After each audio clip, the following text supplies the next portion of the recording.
Bienvenidos al Rincón del Lector.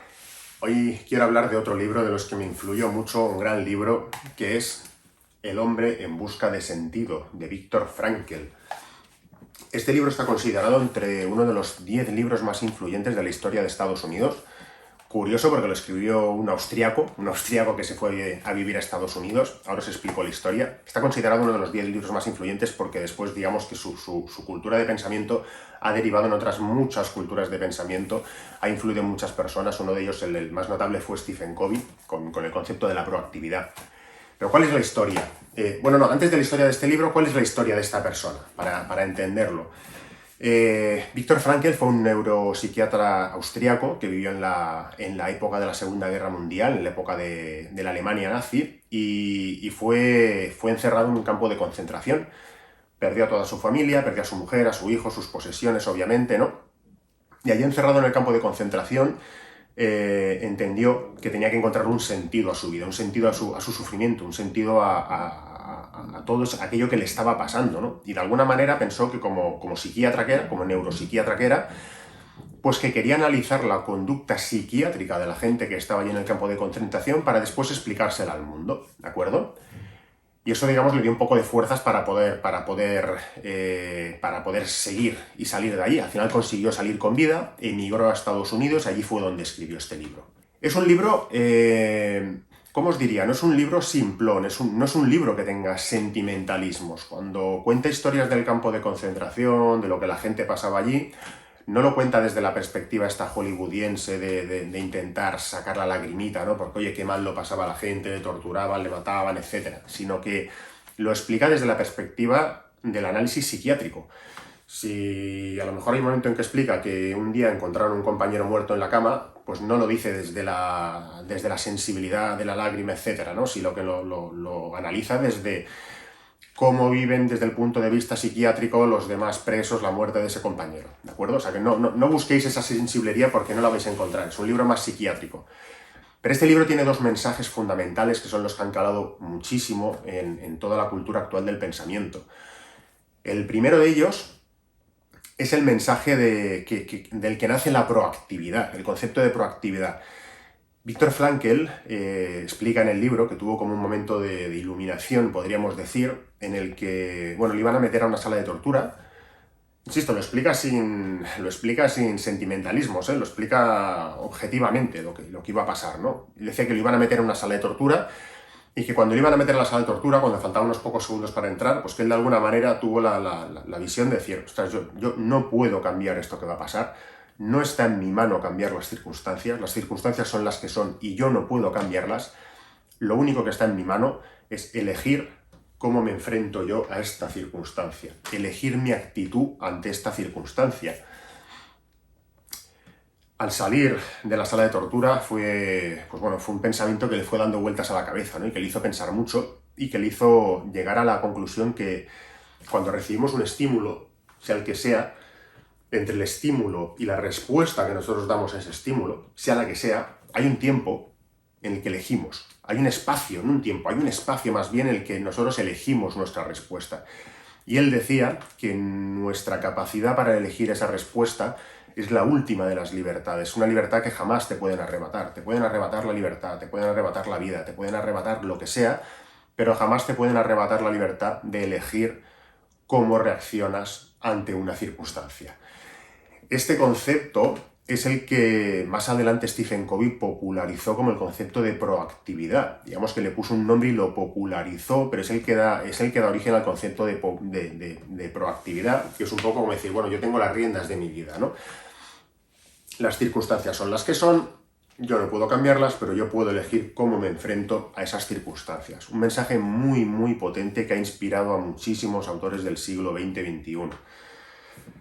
Segundo mensaje muy potente que tiene este libro, que es el que precisamente le da título al libro, es el de encontrarle un sentido al sufrimiento. Podemos imaginar, podemos entender que Viktor Frankl, pues un hombre que fue encerrado en un campo de concentración, perdió a su mujer, a su hijo, le torturaron, pasó pues todo lo peor que puede pasar un ser humano.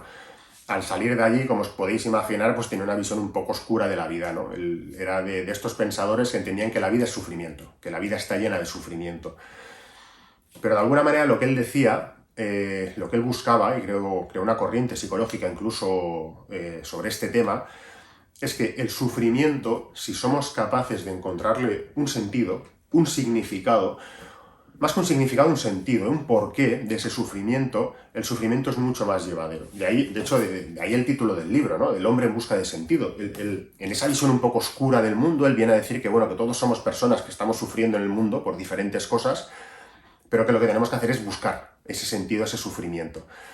Un par de ejemplos que salen en el libro. Uno, el del mismo, ¿no? El del mismo, que como os decía, de alguna manera él interpreta que tiene que encontrarle un sentido a todo eso que le está pasando, ¿no? Y el sentido que él le encuentra es decir, oye, cuando yo salga de aquí, le voy a explicar al mundo, como psiquiatra, lo que he visto dentro del campo de concentración. De manera que aquello le da un sentido para levantarse por la mañana, y cuando veía que el sufrimiento, poder llevarlo, ya no desde la sensibilidad de estoy viendo morir a mucha gente, de estoy sufriendo, sino desde la perspectiva de esto lo voy a explicar, esto lo voy a contar. Ojo, que le encuentres sentido al sufrimiento no quiere decir que lo aceptes con alegría o que te guste que ese sufrimiento esté ahí, ¿eh?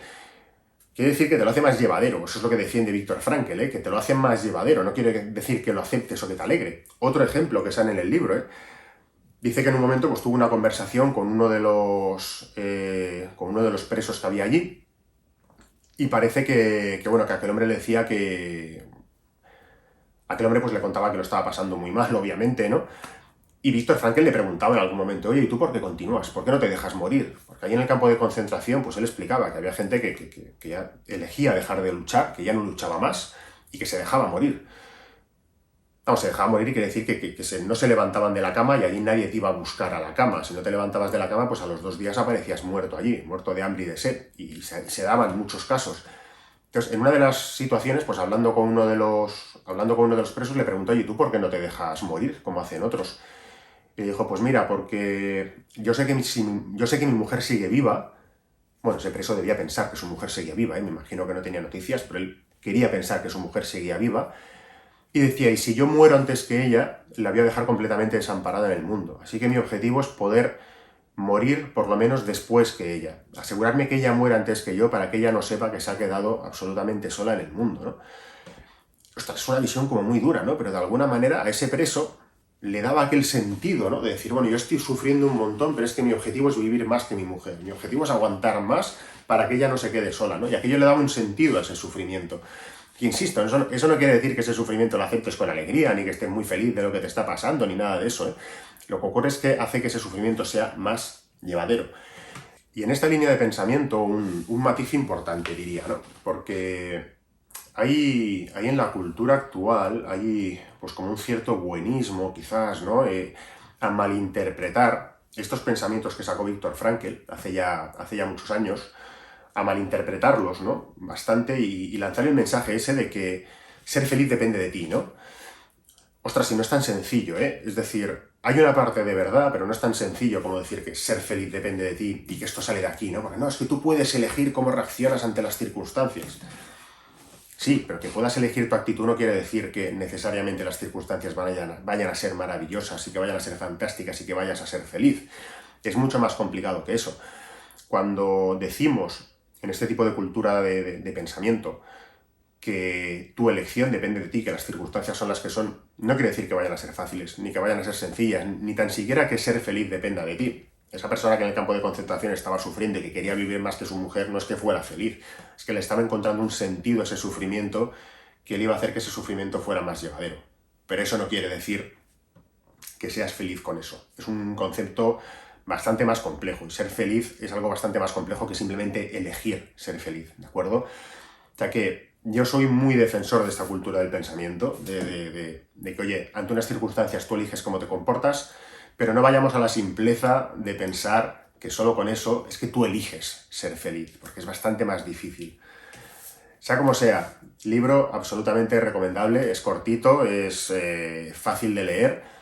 No esperéis, como os he dicho, sensiblerías tipo hollywoodiense, porque no va de esto, pero hay 2 pensamientos que son fundamentales y que se pueden aplicar muchísimo en vuestro día a día. Y una vez que os hayáis leído este libro os daréis cuenta de por qué es el más influyente, está entre los 10 más influyentes de la historia de Estados Unidos, porque es que realmente todos los demás libros de los mal llamados de autoayuda, de crecimiento, de liderazgo, etc., tienen la sombra de este libro por todas partes. Ánimo y a leerlo.